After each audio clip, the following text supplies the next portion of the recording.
So if you want to know how to remove Rupay credit card from PhonePe application, then this is the video for you. I'm going to guide you through each and every step, but before that, if you're new to the channel, please don't forget to subscribe. Let's start the video. Now the very first thing you have to do is just simply open PhonePe application in your mobile phone and complete the login process. Now it doesn't matter if you're using an iPhone or an Android phone, the process is going to be same. Once the application is completely started, select profile option over here on the home page itself on the left hand side top corner. It will take you to the next page. You can check out your name, your mobile number over here. You get multiple options on this page. You just have to select manage payments option. Now if you have added a Rupay credit card in PhonePe application, then you can select Rupay on UPI option and it will take you to the next page where you can check out your Rupay cards.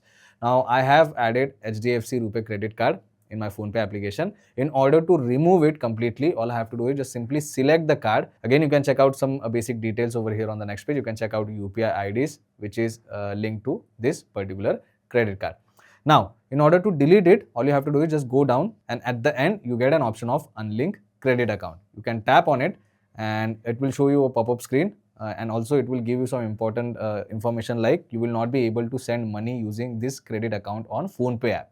This will not affect your credit account or its usage through other apps in any way. Also, your UPI IDs will be deactivated related to this particular account. So if you are okay with this, you can simply select this delete button and within few minutes you can see we have successfully removed Rupay credit card from PhonePe application. So I hope this video was helpful. If it was, then don't forget to subscribe to my channel. I will see you all in the next one. Thank you.